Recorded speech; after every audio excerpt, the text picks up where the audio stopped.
Et salut YouTube, dans cette vidéo, je vais vous prouver que la gauche est raciste, encore islamophobe, qu'elle pue la merde, et tout ça à partir de l'exemple de la Coupe du Monde aux États-Unis. Bon, c'est aussi la Coupe du Monde au Mexique et au Canada, mais tout le monde s'en fout en fait.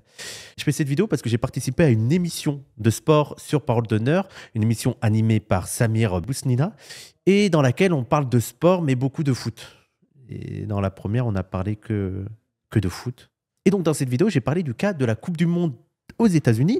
Et je me suis dit, c'est quand même assez étrange que personne parle du boycott de la Coupe du Monde 2026 aux États-Unis, alors qu'elle est dans 6-7 mois, alors que le Qatar, on nous a un peu cassé les pieds avec ça.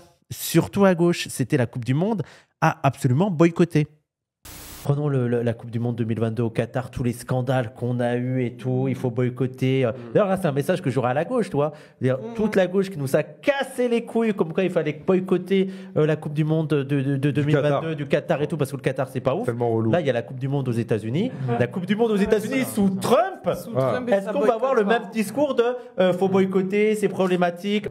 Et il y a des gens qui m'ont dit, non mais Wissam, tu racontes n'importe quoi, comment tu peux faire un parallèle entre le Qatar et les États-Unis, là c'est deux situations totalement différentes, et puis bon, le Qatar, c'était la situation des travailleurs, c'était la situation des homosexuels, donc vraiment rien à voir, tu ne maîtrises pas le sujet. Et bah, vous connaissez, moi, mon moteur c'est le seum, ils m'ont foutu le seum, donc je me suis dit, allez, une petite vidéo pour leur faire fermer leur bouche. Et je vais essayer de vous prouver ici, là, maintenant, que c'est de l'hypocrisie totale de ne pas appeler au boycott de la Coupe du Monde 2026 aux États-Unis, alors que la gauche l'a fait pour le Qatar. Sachez tout d'abord qu'on avait déjà fait une vidéo en 2022 avec Parole d'Honneur sur le boycott de la Coupe du Monde au Qatar. Et on avait critiqué la gauche sur cette position. Attention, on n'était pas là en train de défendre le Qatar, et même dans la vidéo, on critiquait les anti-impérialistes un peu bas du front qui, sous prétexte que le Qatar est attaqué par les Occidentaux, il fallait défendre le Qatar. Non, le Qatar, c'est pas mon rêve. Même le Qatar, c'est totalement inscrit dans la modernité capitaliste occidentale. Donc, je vais pas être pro-Qatari. Par contre, on pointait du doigt l'hypocrisie totale des attaques à l'égard du Qatar sur la Coupe du Monde, qui était en fait remplie un petit peu de racisme quand même. On va le voir. Et d'ailleurs, allez voir la vidéo, mais à l'époque, je pointais déjà du doigt, je soulignais déjà le fait que, étrangement, personne n'allait appeler au boycott de la Coupe du Monde aux États-Unis. Et ben oui, mais je suis devin. J'ai des pouvoirs un peu spéciaux comme ça, surnaturels, ou juste je connais la gauche et son racisme. Et pourtant, il me semble que pour appeler au boycott de la Coupe du Monde 2026 qui se déroule aux États-Unis, on peut trouver plein de raisons. Même les raisons qu'on a mobilisées pour le Qatar. Et parmi ces raisons qui étaient mobilisées pour encourager le boycott de la Coupe du Monde au Qatar, il y avait la situation des ouvriers au Qatar. Et il y a des statistiques qui ont montré qu'il y avait énormément de morts sur les chantiers pour la Coupe du Monde au Qatar, et que même plus généralement, les conditions de travail au Qatar étaient catastrophiques. Mais ce qui revenait souvent, c'est le nombre de morts au Qatar pour la construction de la Coupe du Monde. Enfin, la construction de la Coupe du Monde, les stades, et pas seulement les stades, aussi les infrastructures à côté, quoi. Voilà. Tout ce qui est autour de cet événement festif et footballistique. Alors, comme on l'a rappelé dans cette vidéo, parce qu'on a lu un peu les documents, il fallait prendre avec des pincettes les chiffres qui étaient donnés sur le nombre d'ouvriers morts pour la construction et le déroulement de cette Coupe du Monde. C'est un peu compliqué, mais en gros, ça ne concernait pas seulement la construction des infrastructures pour la Coupe du Monde. Par contre, ça ne veut pas dire que c'était pas grave. C'est juste que ça ne concernait pas que la construction des stades et des infrastructures. Mais je suis totalement d'accord avec vous, la situation des travailleurs qataris, ou alors des travailleurs qui travaillent au Qatar, doit nous alerter, que ce soit pour les constructions des infrastructures pour la Coupe du Monde ou non. Même en dehors, il faut s'alerter pour la condition des travailleurs en général au Qatar. Et elle est catastrophique. On est même quasi proche de l'esclavage moderne pour beaucoup. Ce qu'on avait déjà proposé à l'époque en 2022, c'est de dire, oui, effectivement, c'est horrible les conditions de travail au Qatar et qu'il faut faire quelque chose, mais la France, c'est pas ouf non plus. Hein. Sachez par exemple que juste en 2023, il y a eu encore 759 morts au travail. Et là, je parle des morts, hein, je ne parle pas des maladies, des blessés ou quoi. Non, 759 morts. Dont une bonne partie dans le BTP qui a recours énormément à la sous-traitance.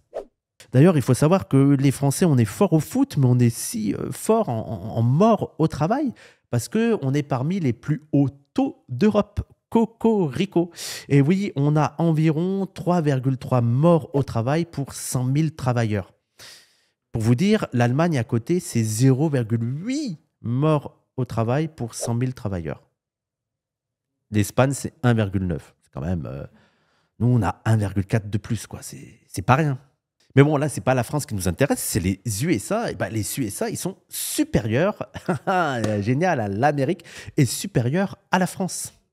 Et là, on est aux alentours de 3,5 travailleurs morts au travail pour 100 000 travailleurs. Ce qui commence à être vraiment conséquent, surtout pour un pays développé et industrialisé. Et dans le Dakota du Nord, on est même à 14,9 morts au travail sur 100 000 travailleurs. Qu'est-ce qui se passe là-bas? C'est quoi? Comment c'est possible?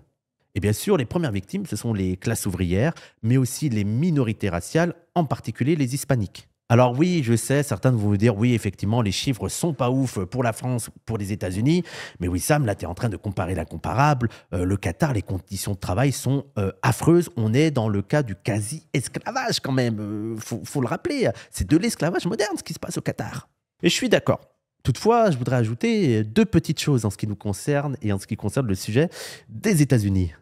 Il y a des pays où l'exploitation de la main-d'œuvre ouvrière, et en particulier de la main-d'œuvre ouvrière sans papier, celle en situation irrégulière, se trouve être aussi proche du quasi-esclavage moderne dans les pays modernes occidentaux. Alors, effectivement, dans le cas de la France, il y a plus un contrôle, il y a plus le droit du travail, on fait un peu plus attention, donc ce sera plus difficile d'avoir ces situations-là. Mais aux États-Unis, ça arrive quand même assez souvent, surtout pour les travailleurs irréguliers, où là, il y a une surexploitation de ouf. Ils doivent travailler dans des situations terribles, inhumaines, ce qui amène beaucoup de soucis de santé, et pas seulement de la santé mentale, mais vraiment de la santé physique, et même tout simplement des décès. C'est exactement ce que nous montre cet article. Ah non, excusez-moi, c'est là, non, c'est... Ah putain, c'est là? Ok. C'est ce que nous montre cet article qui parle d'esclavage moderne et qui prend l'exemple d'un travailleur qui est mort en fait de chaud sous le poids de la chaleur parce qu'il travaillait dans une ferme sans ombre. Et en fait, ça, ce sont des travailleurs sans papier, en situation d'irrégularité, qui travaillent pratiquement 12 heures par jour et, je le rappelle, pour un salaire de misère. Notons aussi qu'aux États-Unis, il y a un phénomène terrible qui se fait de plus en plus courant, c'est le travail des mineurs et même le travail des enfants. Et oui, ces enfants qui, eux aussi, meurent. Ainsi, aux États-Unis, en 2018, on a eu une augmentation de 70% des infractions en matière de travail d'enfants. Après, j'ai quand même l'impression que c'est de plus en plus le projet de Trump et de tous les ultralibéraux de faire travailler les enfants. Ah, la bonne époque où les ouvriers avaient 8 ans. Mais outre la situation catastrophique des travailleurs et surtout des travailleurs sans papier aux États-Unis, il faudrait avoir une vision plus globale du problème. Parce que oui, les ouvriers travaillent dans des conditions terribles, inhumaines au Qatar. Mais plus largement, les prolétaires du Sud travaillent dans leur immense majorité dans des conditions inhumaines, dans des conditions terribles et toujours pour un salaire de misère. Ce n'est pas spécifique au Qatar. Et on peut aller plus loin. Les travailleurs du Sud qui viennent travailler au Nord, eux-mêmes, surtout s'ils sont dans des situations irrégulières, connaissent des conditions de travail terribles. C'est un phénomène global. Et c'est dû à quoi?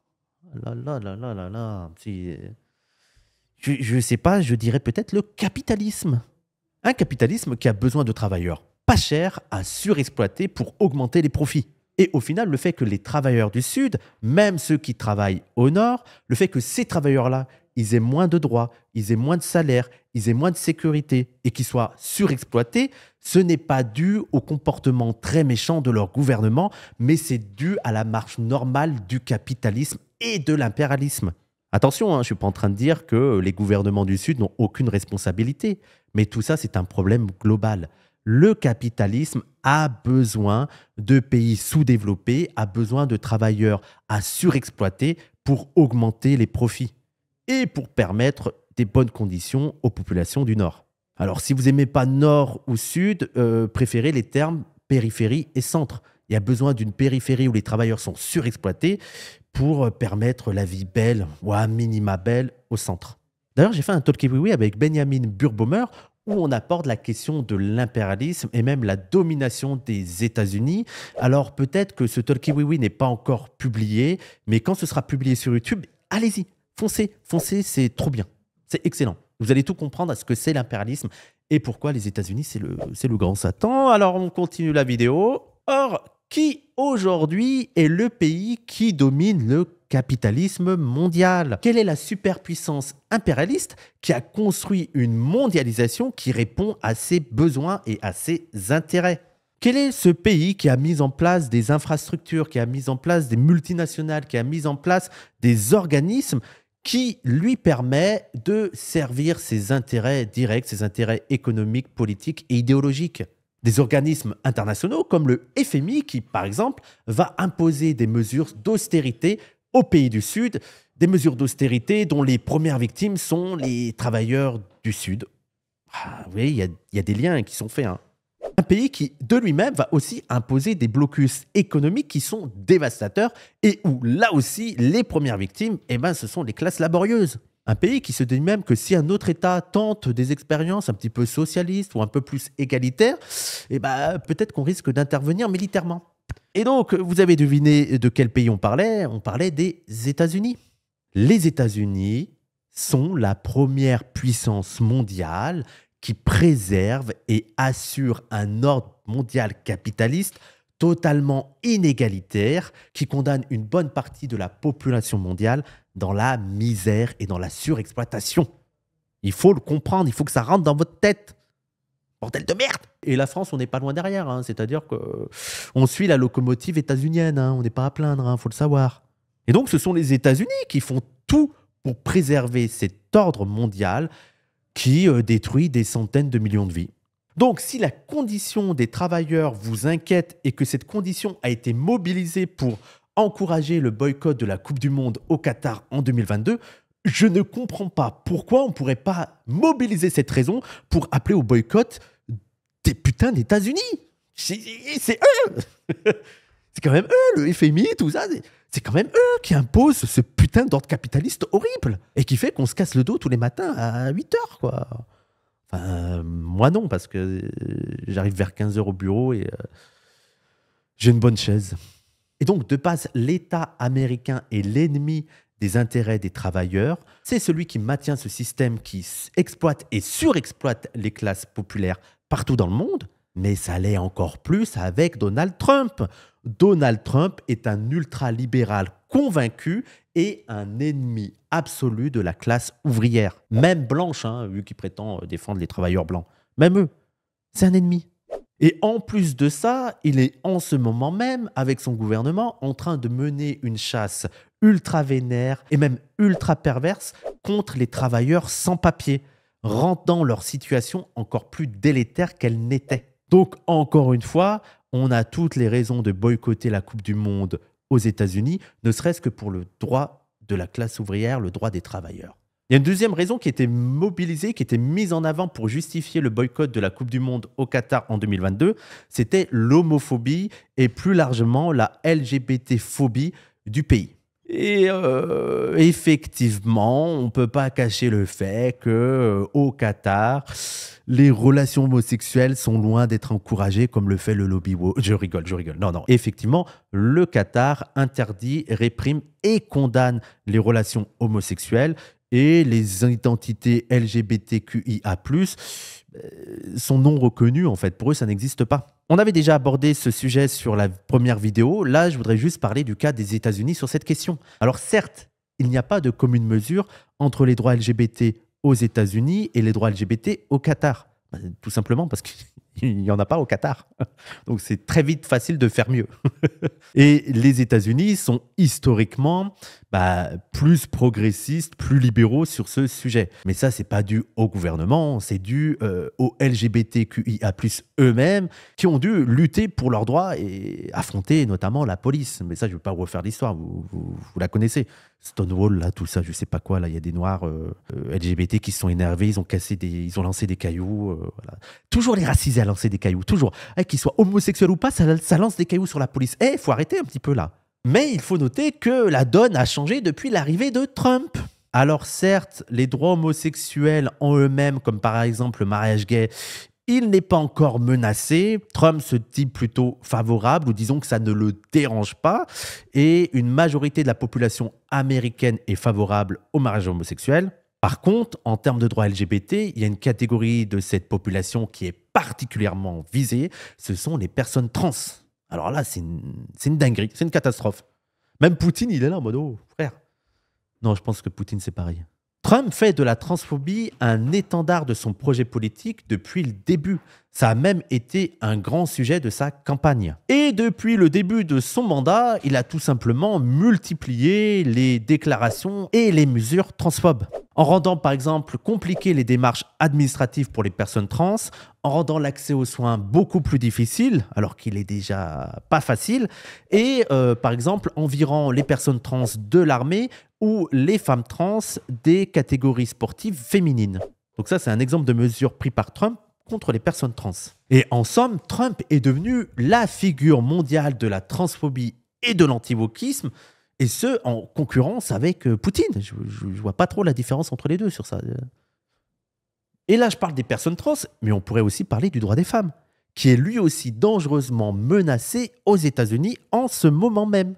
Avec l'arrivée d'un Donald Trump ultra-viriliste, ultra-machiste, qui en plus se dit pro-life, ça veut dire qu'il est contre l'avortement en gros, c'est ce qu'ils disent. Et ça sonne plus mauvais de dire je suis contre l'avortement. Tu vas dire ah non, je suis pro-vie. Enfin, sauf quand il s'agit de tuer des gens un peu partout, ça, non, ça, il n'y a pas de souci. Eh bien, ce Trump pro-life, il menace le droit de l'avortement aux États-Unis. Il a pris des mesures dans ce sens-là, il a même gracié des militants pro-avortement et au fond, il rêve d'une interdiction totale de l'avortement. Il faut dire que dans son électorat, il y a pas mal d'évangéliques un peu très d'extrême droite, quoi. Et on rigole pas avec l'avortement chez eux. Non. Un peu comme les Qataris, peut-être, je sais pas. Donc, je sais pas, c'est quand même... Bref, on voit que là, même sur le droit des minorités, je ne vois pas non plus pourquoi on pouvait appeler au boycott du Qatar pour défendre les droits des minorités et on ne le ferait pas pour les États-Unis quand on voit à quel point ils sont menacés, mais même attaqués. Celui des personnes trans, mais aussi celui des femmes. Et bon, les homosexuels, moi, je ferai attention parce que rien ne dit que les évangéliques, ils redeviennent à l'attaque. Il faut aussi rappeler que Donald Trump s'érige en figure anti-woke, en figure mondiale de la lutte contre le wokisme. Et donc, quand ils se disent anti-woke, c'est-à-dire qu'ils veulent avoir le droit d'être transphobes, d'être homophobes, d'être sexistes, d'être racistes, et les prolos, on s'en bat les couilles. Faut se réveiller quand même, c'est une dinguerie ce qui se passe. Oh! Une autre raison qui était mobilisée pour justifier le boycott de la Coupe du Monde 2022 au Qatar, c'était la question de l'écologie. Et l'argument qui revenait souvent, c'est que c'était une aberration de faire ça au Qatar, vu la chaleur et tout. Et ce qui faisait que les stades au Qatar, pour que ce soit un peu vivable, ils étaient climatisés. Et donc, c'était très polluant de faire ça. Rappelez aux gens, peut-être qu'ils l'oublient, peut-être qu'ils ne le savent pas, mais qu'il y a beaucoup de stades européens qui, certes, ne sont pas climatisés, mais sont chauffés. Et donc, ils sont très polluants. Et je pense même que le foot en Occident, en particulier en Europe, c'est l'un des sports les plus polluants qui soit. Donc cet argument, déjà, j'étais en mode, c'est un peu bizarre, quoi.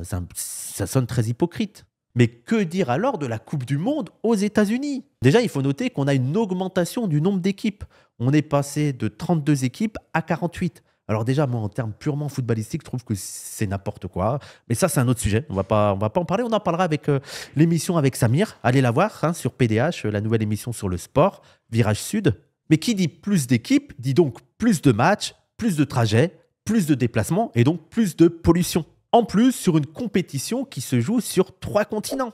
Enfin, 3 continents, oui, vas-y, 3 continents, carrément. Non, sur 3 pays. Mais déjà, rien que les États-Unis, c'est immense. Hein. Déjà, rien que ça, c'était polluant. Je n'ose donc pas imaginer l'empreinte carbone de cette compétition. Moi, je suis même prêt à faire le comparatif avec la Coupe du Monde de 2022 au Qatar pour voir si on est vraiment au-delà de ça, quoi. Je pense qu'on est à peu près proche, hein, j'imagine. Puis, en termes d'écologie, c'est pas seulement que la compétition est elle-même ultra polluante, c'est qu'on est dans le pays avec un climato-négationniste à sa tête. Même le champion du monde, le leader mondial du climato-négationnisme, Donald Trump, est la plus grande catastrophe planétaire en termes d'écologie. Il a une influence énorme et il n'arrête pas de nier la catastrophe écologique, même pas l'ampleur de la catastrophe écologique, hein, rien que la réalité de la catastrophe écologique, et il a parlé d'une arnaque. C'est-à-dire, on est où là sur une chaîne d'un youtubeur complotiste? Qu'est-ce qui se passe? En ce moment même, avec le gouvernement Trump, il y a une énorme censure, une énorme attaque de la part du gouvernement contre les recherches scientifiques qui travaillent sur le climat. Et les scientifiques n'arrêtent pas d'alerter sur le sujet. Et Donald Trump, c'est quelqu'un qui encourage l'extractivisme. Je l'ai presque bien dit, hein, l'extractivisme. Hein, baby, do it, baby. Tiens, drill ça dans tes fesses. Tes fesses. Bref, la Coupe du Monde 2026 va être une catastrophe écologique et en plus, elle se déroule dans un pays dont le leader encourage la catastrophe écologique. Ou en tout cas, il fait comme s'il n'existait pas et encourage à polluer encore plus. Allons-y, allez, il faut encore plus polluer. Donc là aussi, il y aurait toutes les raisons d'appeler au boycott de la Coupe du Monde 2026 aux États-Unis. Et pourtant, étrangement, malgré les parallèles que je vous fais entre la Coupe du Monde aux États-Unis et la Coupe du Monde au Qatar, il n'y a pas un mouvement de gauche. J'entends très peu la gauche appeler au boycott. Je ne sais pas où ils sont passés, mais quasiment personne, ou même j'ai entendu personne, appeler au boycott de la Coupe du Monde 2026 aux États-Unis. Et je trouve ça aberrant. Et là, je vous ai mis les parallèles avec le Qatar, mais on peut aller plus loin encore avec les États-Unis. Parce qu'il faut rappeler aussi un autre problème très actuel des États-Unis, c'est qu'ils sont les principaux soutiens d'un État génocidaire, celui d'Israël. Et là, je ne parle pas seulement des États-Unis de Trump, hein. C'était déjà le cas avec Joe Biden. Joe Biden. Les USA sont les alliés principaux d'Israël. Ils commercent avec eux, ils leur vendent des armes, ils leur vendent des renseignements. Et ils n'hésitent pas à venir les aider quand ils sont en guerre. On l'a vu dernièrement avec le bombardement de l'Iran. Il est évident que Israël ne pourrait pas autant procéder à un tel massacre sans le soutien tacite, même ouvert, des États-Unis. Donc les États-Unis ont une énorme responsabilité sur ce qui se passe en Palestine. Et toujours pas d'appel au boycott. Et même, ne me parlez pas du plan de l'appel, ne me dites pas « Non, mais Wissam, c'est terminé, il y a le cessez-le-feu et tout. » Tout ça, c'est une fumisterie, c'est une blague, c'est n'importe quoi, vous foutez de ma gueule ou quoi? C'est un plan qu'on a fait en faveur des génocidaires israéliens, que les Palestiniens ont été obligés d'accepter parce qu'ils étaient déjà décimés, il y avait un génocide et pourtant, les Occidentaux ne bougeaient pas le petit doigt. Donc à un moment donné, tu te dis « Bon, arrêtez de nous tuer, s'il vous plaît. » Oui, d'accord. Rappelons d'ailleurs qu'il n'y a jamais eu de sanctions économiques à l'égard d'Israël. Après 2 ans, plus de 2 ans de guerre, 2 ans de génocide. La Russie, on en est au 18e train de sanctions. Israël, même en discuter, c'était compliqué. Et en ce qui concerne le cessez-le-feu, il a déjà été brisé par Israël. Ouais, mais Wissam, là c'est du foot, hein, tu mélanges tout, faut pas mélanger sport et politique, blablabla. J'ai mis un masque parce que je sais pas où j'ai mis mes perruques. Mais j'ai trop l'impression d'être Cro-Blanc comme ça me dégoûte. Bon, déjà, de dire qu'il ne faut pas mélanger foot et politique, c'est complètement con. Le sport n'évolue pas dans un monde à part.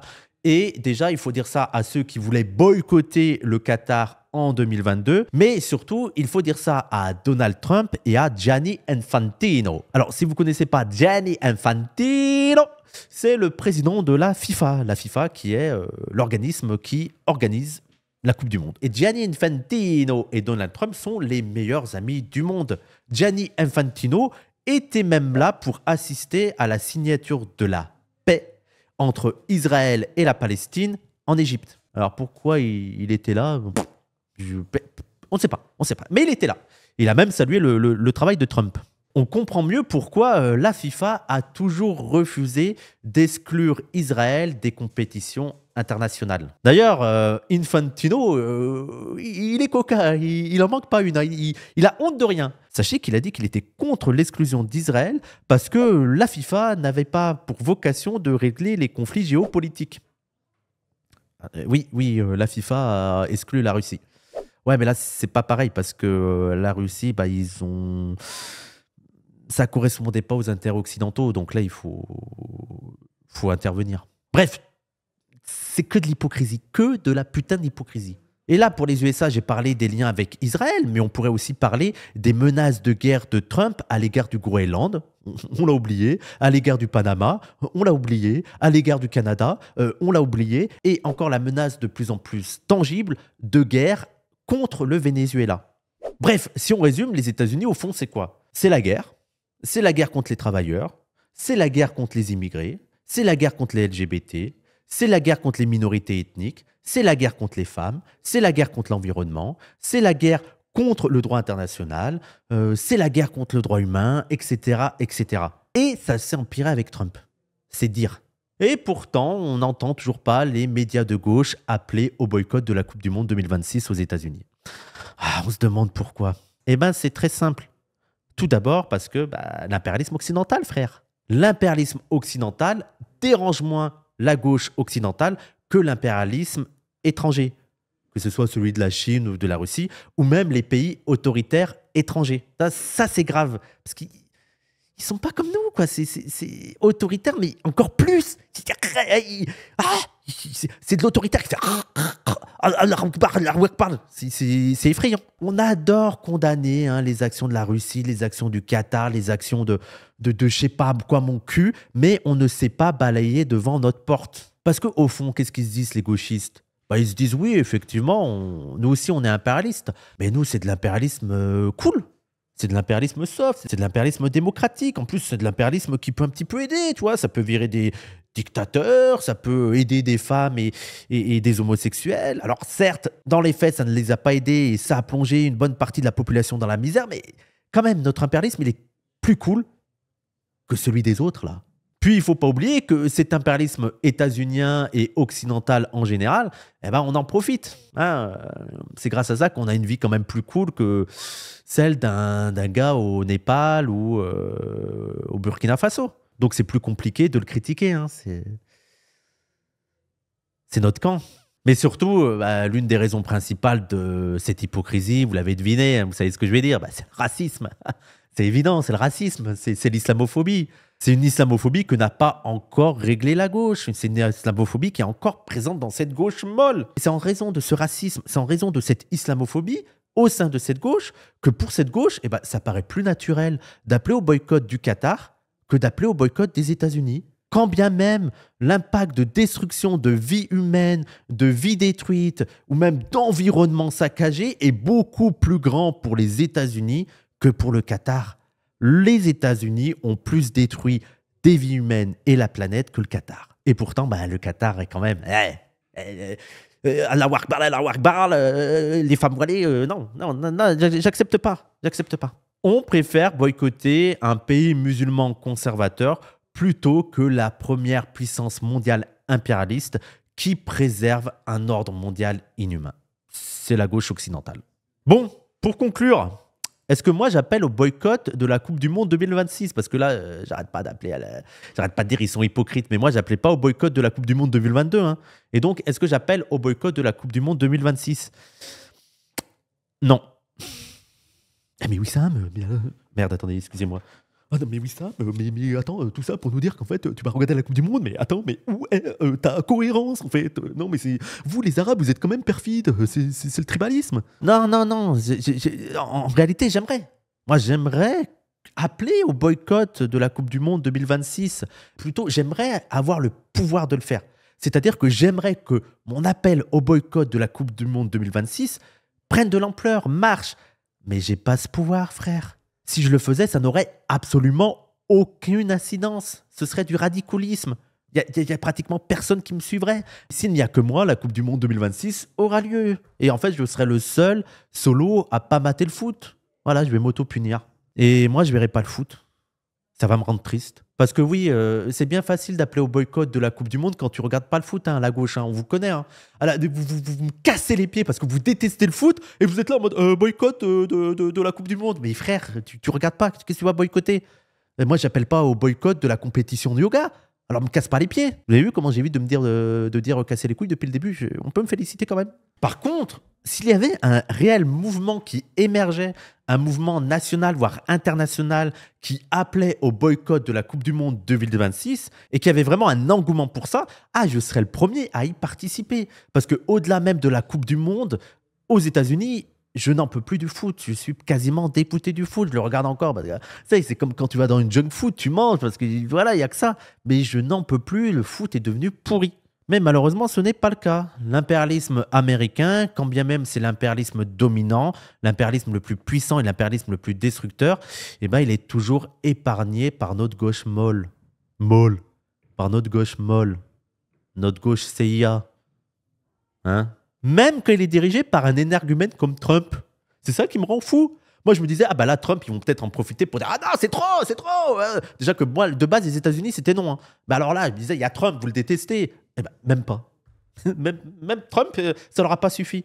Il aurait fallu un barbu élu, hein, je pense. C'est triste, hein, mais c'est comme ça. Qu'est-ce que vous voulez que je vous dise? J'ai pas de conclusion éclatante. Hein. Je pense qu'il faut faire avec nos contradictions. Il faut continuer le combat, continuer la formation et continuer l'information, continuer le travail de propagande et continuer la lutte contre l'impérialisme et en priorité contre notre propre impérialisme. Et on peut espérer qu'un mouvement qui appelle au boycott de la Coupe du Monde 2026 pour des raisons anti-impérialistes émerge. Je le souhaite de tout cœur.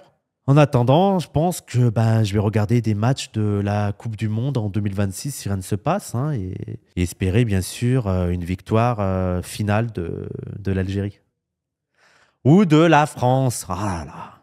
Et d'ailleurs, si toi aussi tu détestes Trump et tu détestes le grand Satan, n'oublie pas de t'abonner à cette chaîne, de liker la vidéo, de la partager et aussi, si tu en as les moyens, soutiens-moi avec le lien Streamlabs qui est en description. Ça fait super plaisir et ça m'aide. J'espère que cette petite formule là de Facecam vous a plu. Si ça vous a plu, j'essaierai d'en faire un peu plus. Et en attendant, je vous dis à la prochaine, si Dieu veut.